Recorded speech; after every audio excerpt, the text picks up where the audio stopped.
You're listening to Fish Out of Water, the podcast where feeling out of place becomes the start of something new.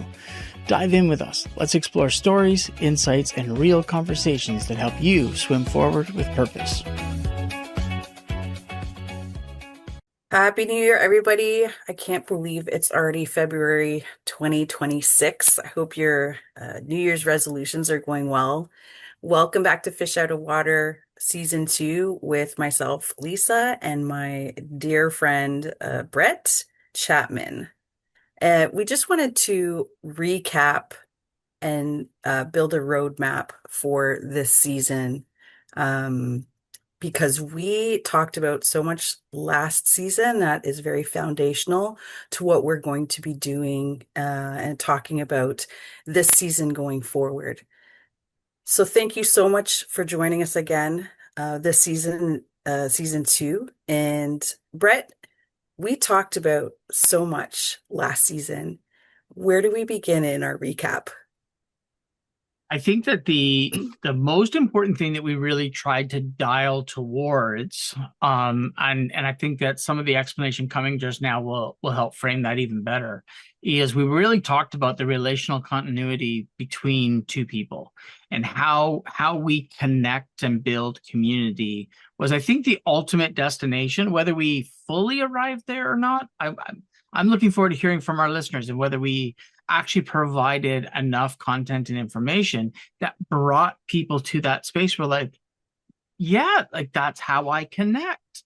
Oh my goodness, I see you connect differently, but I know now how. And we use the relational assessment. We kind of built off of the love languages, built off of the appreciation languages, and looked for something that was ideally a little bit more empowerment based rather than simply just, I need this X. I'm actually, yes, I need it, but I'm here to bring part of who I am to give freely to my community. Mm-hmm. We talked also, we used a lot of metaphors, didn't we, last season? We Yes, we talked did. about Finding Nemo in a few episodes. We talked about Snow White. There was a kind of Disney theme going on. And some of the things, when I look back on the things that we talked about that stand out to me, is we started talking about the mirror in a few different ways, starting with Snow White, not Snow White herself, but the evil queen, and how she used the mirror, asking the question about her external, when really the mirror is responding about the internal, and she never stopped to ask the question of, why am I not even a consideration for the answer that this mirror gives? She never looked internally for herself. Then we moved forward into excuse me, into another episode where we talked about mirrors being people in our lives, reflecting how they see us, where we were, or where we're, being a window of where we're going, and their impact on how we feel or don't feel imposter syndrome when we're moving forward in that. Anything else stand out to you? Just like, I think centering down on the imposter syndrome part of the conversation really became a centralized space. And I know that in my context, where whenever I have felt that uncertainty, it usually comes out of a limited access to community. I do a lot of things that I'm absolutely terrible at, but at the same time, I do those terrible things with people that actually care for me. Yeah, because you have that safe space. Exactly. And I'm not judging myself. But then I've gone to do things where I've been on a stage, or I've been a keynote speaker at an event or what, and no one knows who I am. Yeah. And now all of a sudden I'm like, am I going to say the right thing? Am I going to do the right thing? And I'm overly judgy of myself at the end when I couldn't even follow my own PowerPoint. Yeah. Because I'm actually feeling like I'm reading the room and I'm off script, but I have enough practice that I looks like I'm flowing just right. But now I'm internally, I'm mad at myself.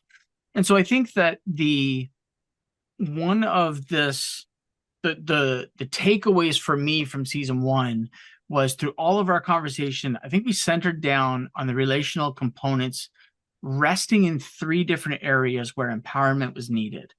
And that was through the idea of genuine appreciation for those around us, the care we have for the people that are with us on this journey, how we are connecting with them. And a level up from connection is habitation. Hmm. Habitation isn't even necessarily living in the same space, but what if you're at work and you're on the same team, right? You might be spending 8 or 9 hours with somebody at work, where at home with your spouse or with your kids, you're getting 3 or 4 hours a day.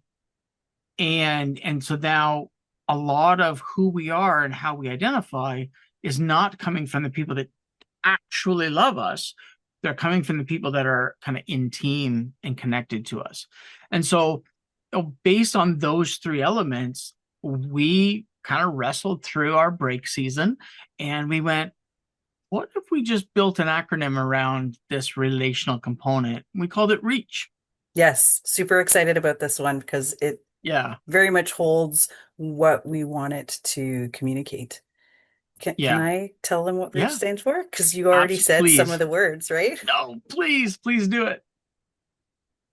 So REACH stands for, drum roll please. Uh, Thank you very much. Relational empowerment through appreciation, connection, and habitation. So Brett really you just use those words and it spells out reach, but it gives us a simple way of referring to these relational aspects that we deal with without thinking about it because our autonomic system kind of just does things without us thinking, right? And so even as we move forward into talking about the roadmap for this season, we're going to further take that a step further and relate it to our rise temperaments and how we show up in different types of situations with mhm. our autonomic response or reaction versus our response. And that's probably one of the key words that you're going to hear us speak quite a bit this season is the word autonomic. In the idea that our behavioral spaces happen most often without consideration. We have become accustomed to operating from a very early in our childhood. We become accustomed to what our behavior looks like in well, to get what we need versus to not, like, we don't want negative reinforcement. So then our autonomic system is doing the two things that we talked about in season one, safety and security. It The autonomic system, our behavior is constantly pursuant of what does it mean to be safe and how do I find the security relationally, uh, geographically, employment, work size, passion, all of these things. Where is my safety sit?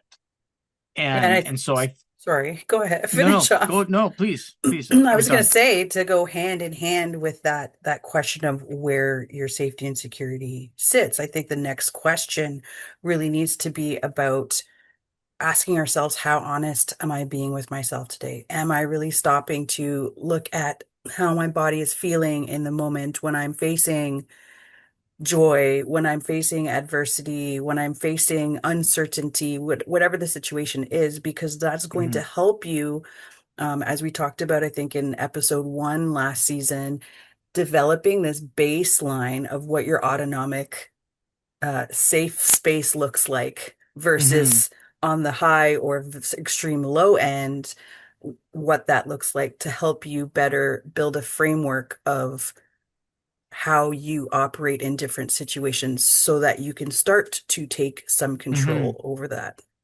Yeah.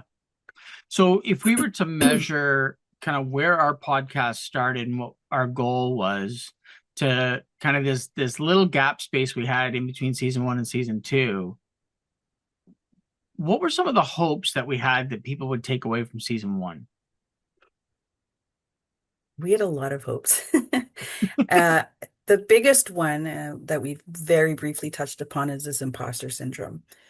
Mhm. Imposter syndrome, to me, or the way I've really started to develop my outlook for my own life, is that it's a healthy thing.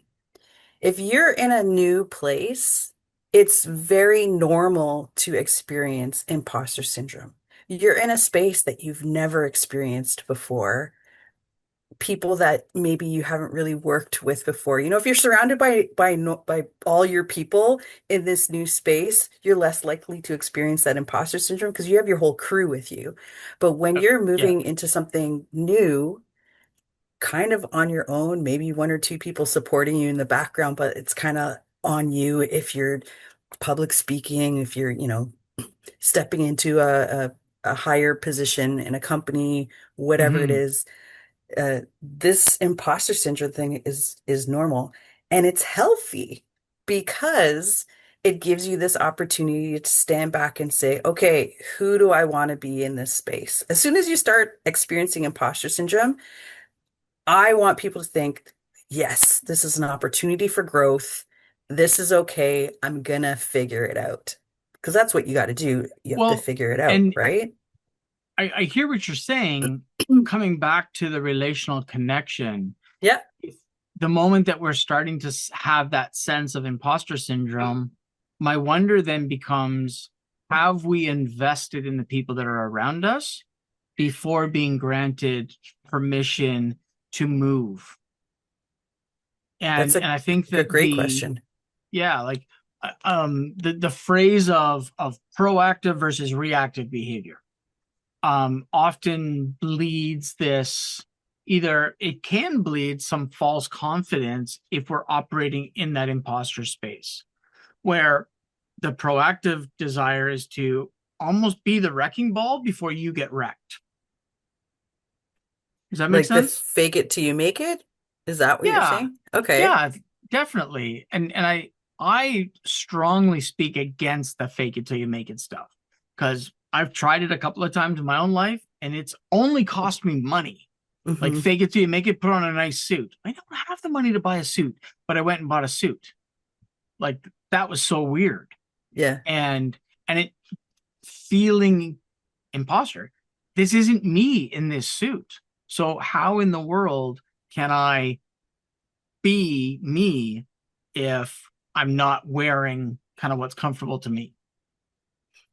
Yes. So let's take what kind of the couple of things that we mentioned there in terms of what we were hoping people take from the last season and bring it forward to the season. So Hmm. we are really going to dive into this area of rise and break down the four core temperaments, and relate it to this react versus response, autonomic system versus thinking things through for 3 seconds, however much time you need to think something through to then address a situation, and how that looks for you in your core temperament, how you may react to people in other core temperaments, and vice versa, how they may react to you depending on delivery. Hmm. So we're going to dive into some of that because this is about becoming more empowered to navigate the different relationships in your life. Doesn't matter if it's Hmm. corporate, it doesn't matter if it's family, if it doesn't matter if it's friends or,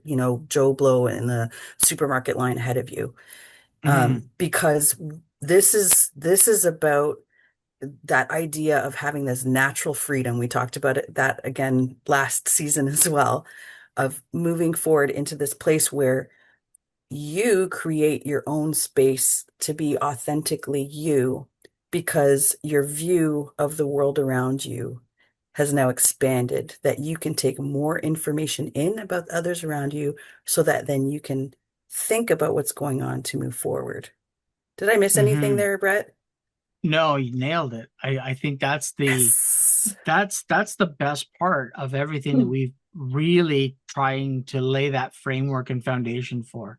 Right. Because and I mean, as we kind of move forward, what we're going to be discussing season two in the rise context is actually where we start, but Yes. we wanted to flip it around because we wanted people to come from this relational component. Yes. And what does our tank look like? And we can reference it as a bit of a fuel tank.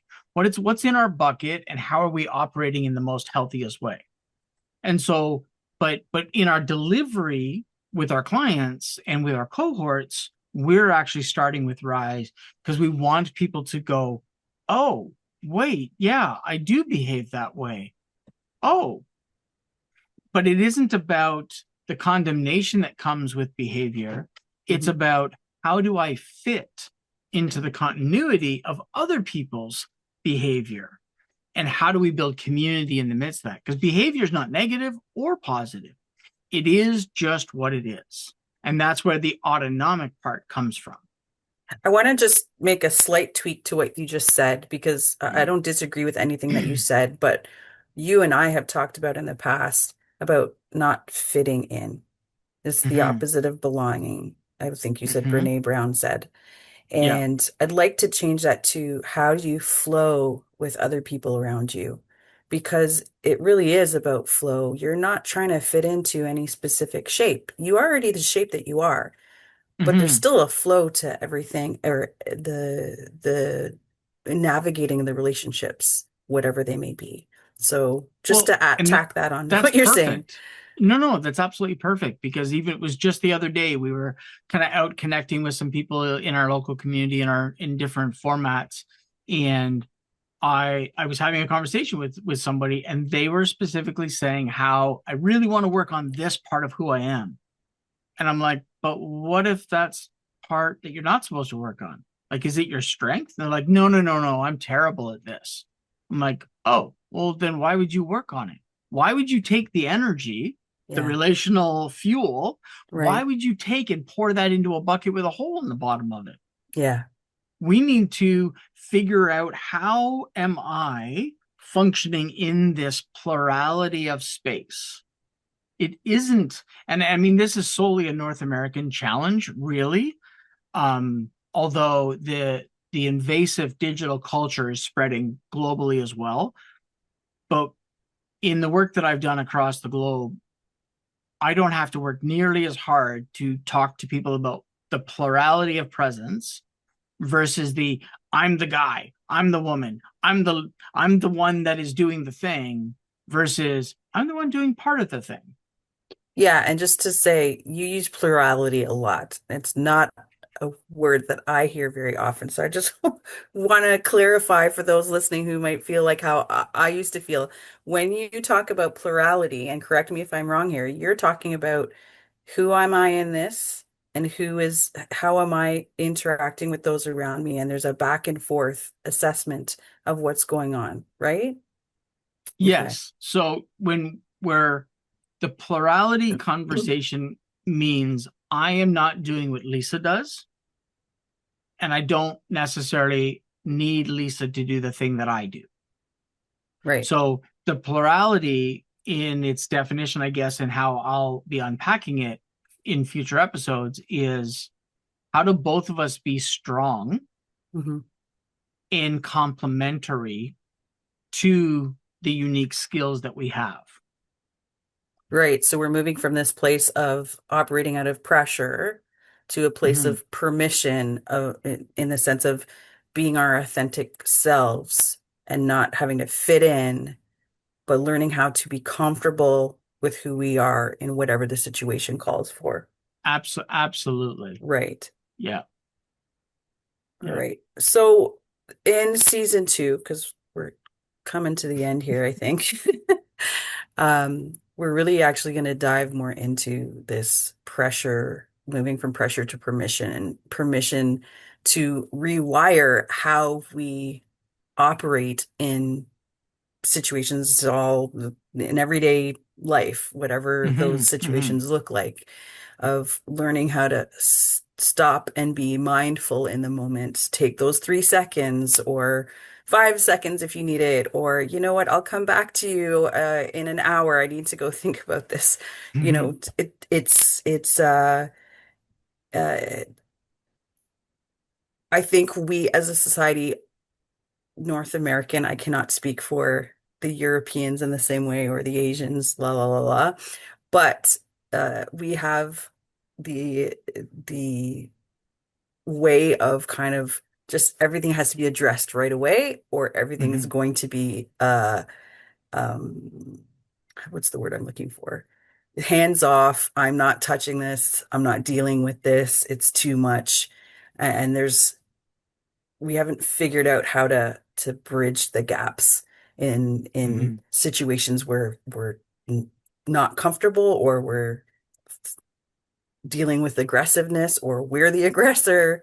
Mhm. So I'm really looking forward to future episodes because we are going to break down the different rise core temperaments and try to bring some practical examples for folks to relate to use, and build their toolboxes in how they deal with things in their everyday life, so they can feel more empowered each time we're joined on this podcast. And in addition to the idea of within the permissible relationships in this plurality context, knowing ourselves while also being able to recognize the invitation other people need. Hmm. Like Yeah. I use the phrase strengths and limitations now. I don't like the W word because I think it's an unfair question, because everyone has been so focused on it. Well, I got to fix that about me. But what if it isn't you to fix it? It's somebody to inhabit it. Hmm. It's like when you go into battle, when you go to war, you want someone who's leaning against your back, Yeah. someone who is not exposing you, but someone Yeah. who is actually covering you. Yeah. And I'm not saying that work should be war. That's not what I'm not implying. Or team is war. That's not what I'm saying. Hmm. But the idea and the premise of, am I covered Yeah. or am I being exposed? Yeah. And as someone who wants to operate in this team based concept, I'm looking for, okay, I see that in somebody else. How do I invite their strength to me? Hmm. It isn't me saying, hey, I can do this, this, this, and this, and I'm going to be the loudest person in the room. I can't be the loudest person. Actually, I have a tendency to be the loudest person in the room. But our goal then is to knowing ourselves Yeah. and recognizing, how do I invite others to cover Right. where I am limited. Right. So if So we look at, that's my outcome. That's yeah, yeah, that's where I'm yeah. looking to If we sit. if we sum up everything that we said in terms of our roadmap for season two, if season one was about the pool that we're in and what the environment looks like, season two is really going to be about unpacking who we are in the midst of that pool. What fish am I in that pond? We might not even refer to as fish. But who am I in the midst of this body of people, this sea, this Mm. pond, this lake, whatever it is, and how do I navigate that being authentically me? So I said before, and I will continue to say, I'm really excited about this season because I think a lot of people are going to walk away with some really good tools that they can use in their everyday life. So I just want And to thank everybody. the best Sorry, go part, ahead. the best part is we couldn't do any of this without you, the listener. Yes. You kind of coming alongside us. And as we recognize the things that we're really good at, we very clearly have some limitations. We Yeah. have some ideas within these topics that we have not even addressed because we've seen right past it. Yes. And if you are watching or listening to this and you go, wait, but they didn't answer this question, or they didn't talk about this, and can you please just take 5 seconds, just shoot us a quick note, then we can begin to see what we don't see. And not because we don't want to see, just don't see it. I don't Yeah. see it because I'm dialing towards the thing that I'm really good at. And so we're Absolutely. excited about who we get to be in the midst of others, not in our isolation, Yes. not in the outside of community, but from inside the community. And again, we're hoping that the tools that you get to kind of think about and context and pull all of the pieces together, we're looking forward to doing that with you, doing that alongside you, and hopefully building better, stronger, more beneficial communities. That's what Yeah. we're excited about. Absolutely. So Thank you so welcome to much, season everyone. two. Yeah. Welcome, welcome to season two, 2026. Let's go. Yeah, I can't say it's going to be a great year because the last five have been terrible, but together, together we get to win. Have an amazing day. Thank you so much, everyone. See ya. Ciao for now.